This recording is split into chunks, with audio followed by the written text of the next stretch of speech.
Assalamualaikum warahmatullahi wabarakatuh. Banyak manusia hari ini rajin membaca Al-Quran, namun hatinya masih gelisah saat hidup tidak berjalan sesuai harapan. Banyak yang hafal ayat-ayat Allah, tetapi marah ketika takdir terasa menyakitkan. Pertanyaannya sederhana, apakah masalahnya pada iman atau pada cara membaca? Karena tidak semua bacaan adalah pemahaman. Tidak semua ayat dipahami hanya dengan suara. Dan tidak semua perintah Allah berhenti pada huruf. Wahyu pertama yang turun kepada Nabi Muhammad bukan tentang hukum, bukan tentang halal dan haram, bukan pula tentang surga dan neraka. Wahyu pertama adalah satu kata, yaitu Iqra, bacalah. Namun ketika perintah itu datang, Rasulullah menjawab ma'ana biqari. Sering diterjemahkan sebagai tidak bisa membaca. Padahal Rasulullah bukan orang bodoh, bukan pula kosong dari kesadaran. Jawaban itu bukan penolakan, melainkan pengakuan kejujuran batin. Seakan berkata apa yang harus dibaca dan dengan cara apa membaca. Karena membaca bukan sekadar melihat huruf, tetapi memahami makna di baliknya. Lalu Allah berfirman, Iqra bismi rabbikal ladzi khalaq. Bacalah dengan nama Allah yang menciptakan. Artinya jelas, hidup tidak bisa dibaca dengan ego. Peristiwa tidak bisa dimaknai dengan nafsu. Takdir tidak akan dipahami bila pusat bacanya adalah diri sendiri. Maka Allah tidak langsung memberi kitab, tetapi memberi cara membaca. Allah mengajak manusia membaca penciptaan, membaca darah yang menggumpal, membaca proses, membaca perjalanan. Seakan Allah berkata, sebelum membaca ayat yang tertulis, bacalah ayat yang sedang dijalani. Karena sesungguhnya hidup ini adalah kitab, dan setiap kejadian adalah ayat. Kegagalan bukan kebetulan. Kehilangan bukan kesalahan, keterlambatan bukan hukuman, semua adalah bahasa. Namun banyak yang salah membaca. Saat ditinggalkan, yang dibaca adalah pengkhianatan manusia. Saat gagal, yang dibaca adalah ketidakadilan dunia. Saat diuji, yang dibaca adalah murka Allah.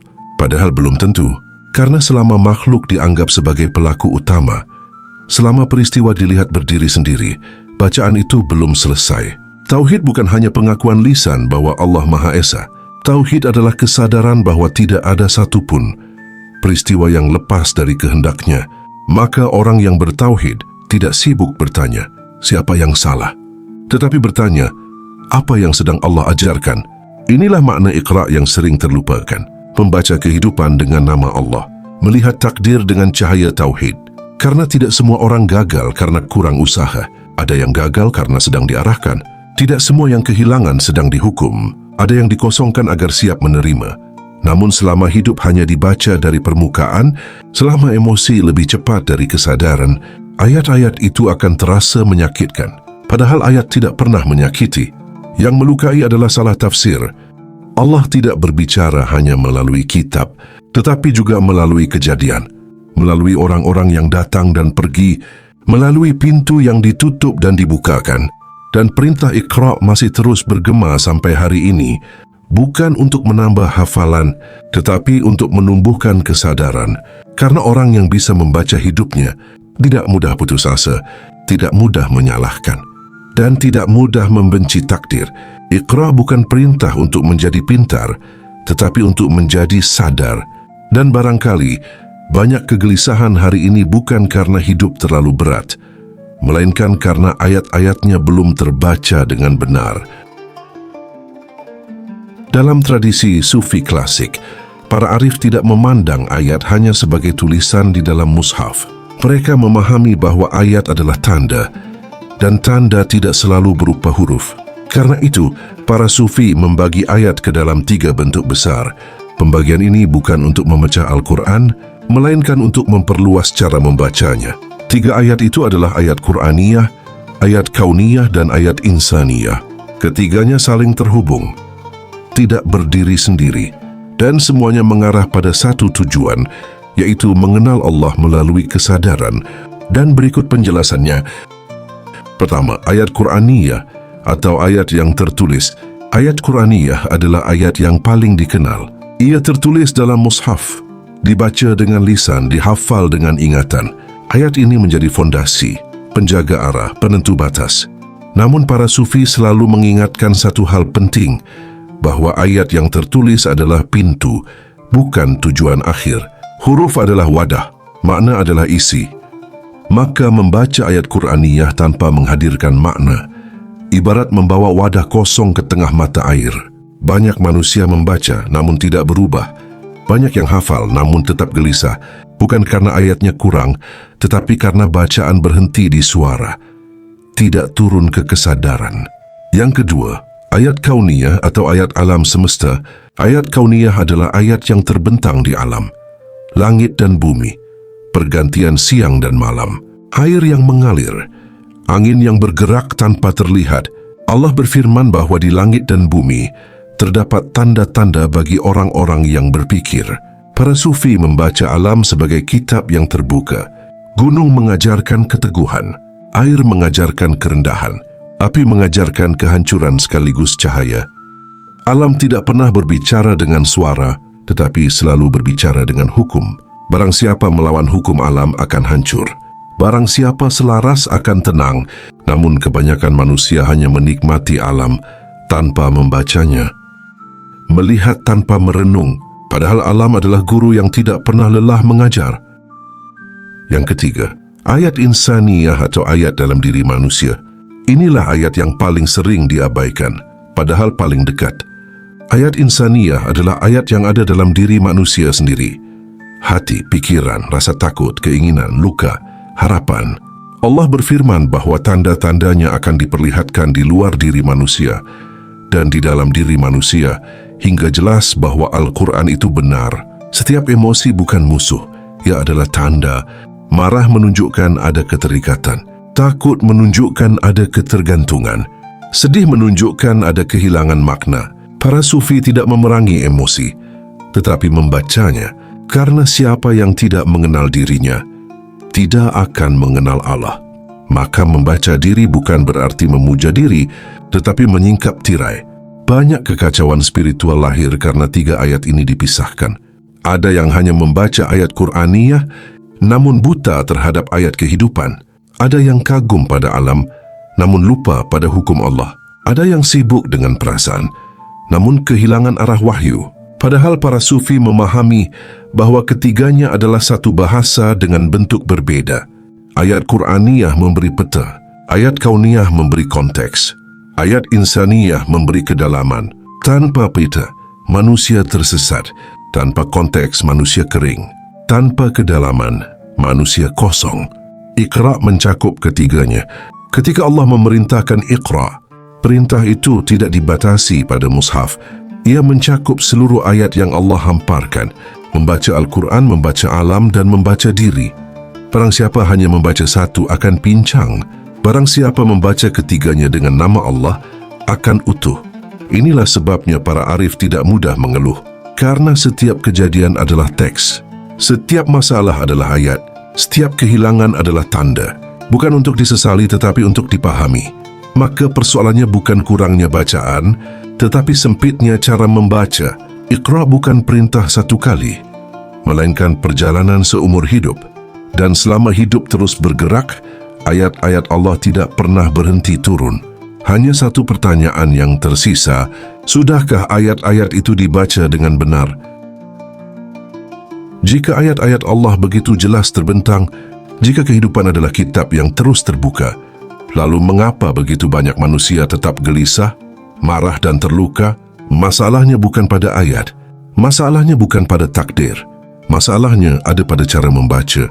Dalam pandangan para bijak sufi, ada beberapa tirai atau penghalang yang membuat ayat kehidupan tidak terbaca dengan jernih. Tirai pertama adalah ego, bukan dengan tauhid. Ego selalu menempatkan diri sebagai pusat. Apa yang menguntungkan dianggap baik, apa yang menyakitkan dianggap buruk. Ketika sesuatu berjalan sesuai rencana, ego berkata, inilah keberhasilan. Ketika sesuatu runtuh, ego berkata, ini kegagalan. Padahal dalam tauhid, tidak ada peristiwa yang berdiri sendiri. Tidak ada kejadian yang lepas dari kehendak Allah. Selama ego menjadi kacamata, ayat kehidupan akan selalu terasa kejam. Karena ego ingin dimenangkan, sementara Allah ingin disadarkan. Tirai kedua adalah tergesa-gesa. Banyak manusia ingin segera tahu. Ini ujian atau hukuman? Ini tanda cinta atau murka? Padahal makna tidak selalu turun bersamaan dengan peristiwa. Sebagian ayat baru terbaca setelah waktu berlalu. Sebagian makna baru terbuka setelah hati tenang. Para sufi mengatakan, kesabaran adalah jeda antara peristiwa dan pemahaman. Tanpa jeda, makna akan tertutup oleh emosi, dan emosi yang belum tenang selalu salah membaca. Tirai yang ketiga adalah memusatkan perhatian pada makhluk. Siapa yang menyakiti, siapa yang meninggalkan, siapa yang menghalangi, siapa yang merugikan. Padahal dalam tauhid makhluk hanyalah alat, bukan sumber. Selama manusia dibaca sebagai pelaku utama, ayat kehidupan akan berubah menjadi luka pribadi. Namun ketika Allah disadari sebagai pengatur, peristiwa mulai berubah menjadi pelajaran. Bukan berarti menafikan tanggung jawab manusia, tetapi menempatkannya pada posisi yang benar. Tirai yang keempat adalah kesalahan menilai. Tidak semua yang menyenangkan adalah nikmat, dan tidak semua yang menyakitkan adalah bencana. Banyak yang diberi kelapangan agar lalai, banyak yang dipersempit agar kembali. Para sufi memahami bahwa nikmat sejati adalah apapun yang mendekatkan kepada Allah, dan musibah sejati adalah apapun yang menjauhkan darinya. Namun tanpa kesadaran ini, ayat kehidupan dibaca terbalik. Yang melalaikan dianggap hadiah, yang menyadarkan dianggap hukuman. Tirai yang kelima adalah hati yang keruh. Hati yang penuh dendam tidak bisa membaca dengan jernih. Hati yang penuh iri tidak bisa melihat hikmah. Hati yang penuh takut akan selalu melihat ancaman. Para sufi tidak memulai dari mengubah dunia, tetapi dari membersihkan cermin batin. Karena ayat yang sama akan terlihat berbeda di hati yang bersih dan di hati yang gelap. Dan penghalang terakhir adalah pemahaman iman yang sempit. Iman dianggap cukup dengan pengakuan, padahal iman sejati melahirkan cara pandang. Orang yang beriman tidak hanya percaya kepada Allah, tetapi melihat hidup melalui Allah. Maka iman bukan hanya di lisan, tetapi di cara membaca kejadian. Selama iman belum turun ke cara pandang, ayat kehidupan akan terus terasa asing. Pada akhirnya bukan ayat yang jauh.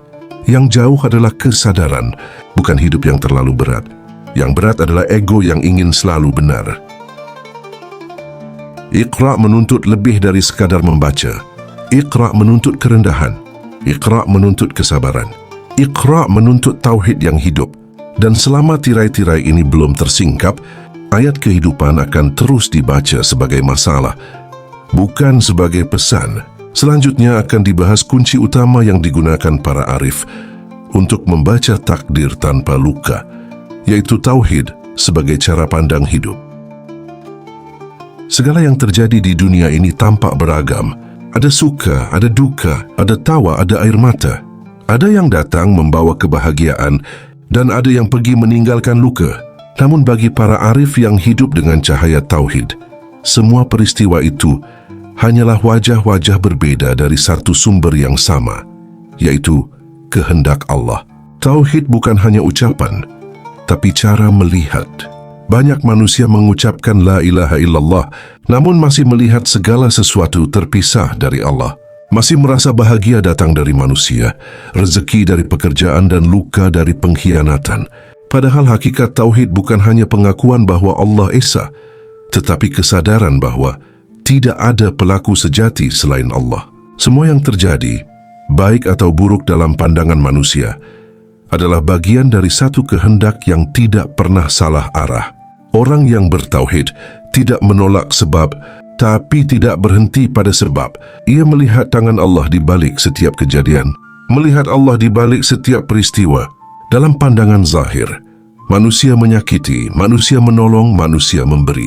Namun dalam pandangan batin, semua adalah perantara. Sakit bisa menjadi cara Allah membersihkan. Kehilangan bisa menjadi cara Allah mengembalikan.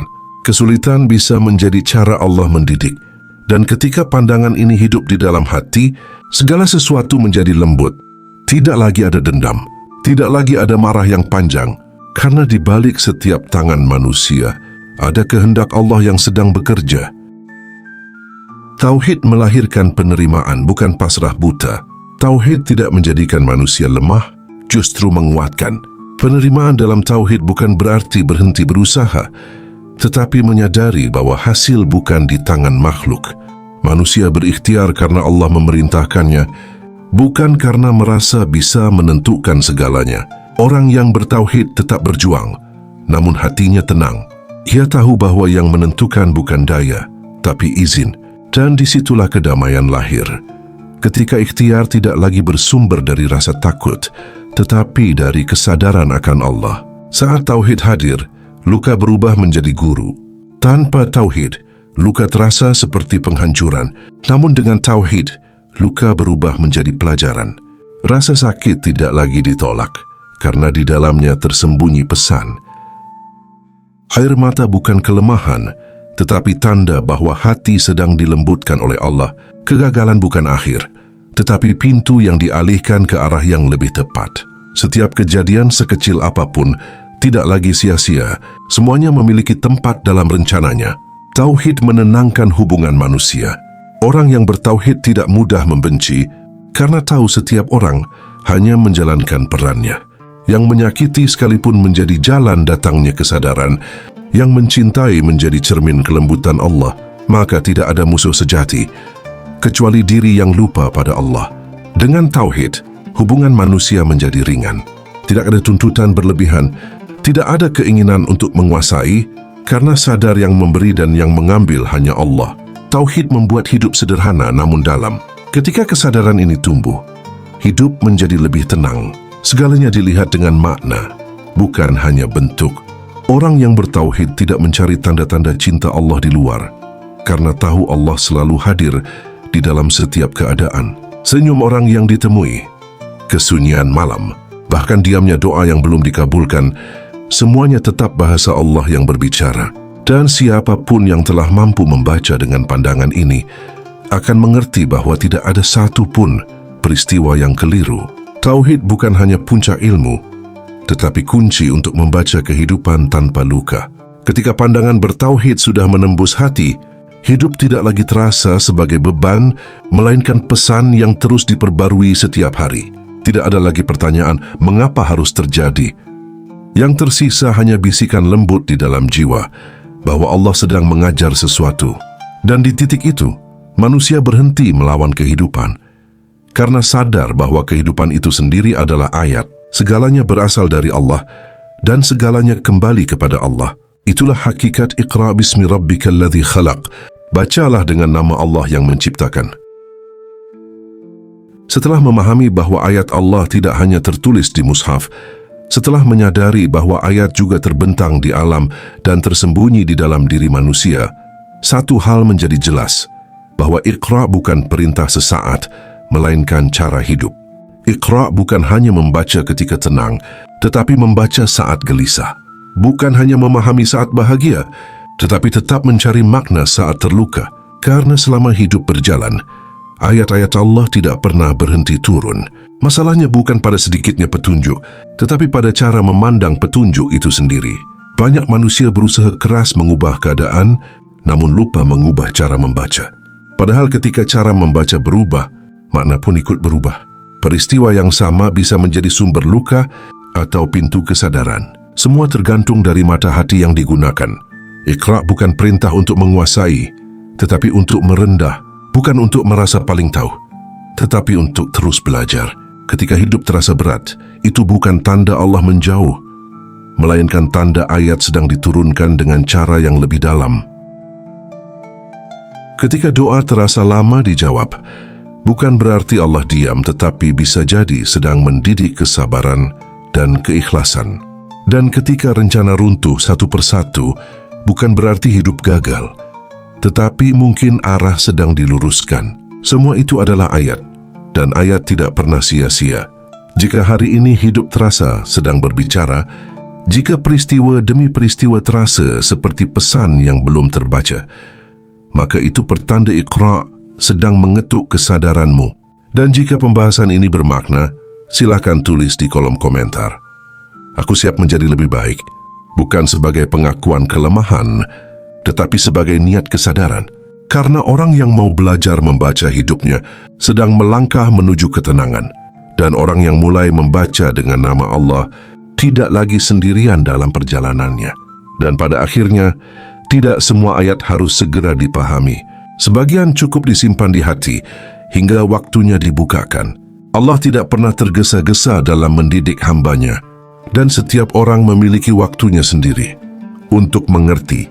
Selama kesadaran masih dijaga, selama hati masih mau tunduk, ayat-ayat Allah akan terus berbicara dalam sunyi, dalam gelap, bahkan dalam luka. Iqra bukan perintah untuk mengetahui segalanya, tetapi untuk mempercayai bahwa segala sesuatu berada dalam genggaman Allah. Dan ketika hidup dibaca dengan cara ini, tidak ada lagi peristiwa yang terasa sia-sia. Yang ada hanyalah perjalanan menuju pengenalan yang lebih dalam kepadanya. Sampai bertemu lagi di pembahasan selanjutnya, semoga kita semua selalu berada dalam cinta kasih-Nya, lewat ayat-ayat kehidupan yang selalu hadir setiap waktu. Wassalamualaikum warahmatullahi wabarakatuh.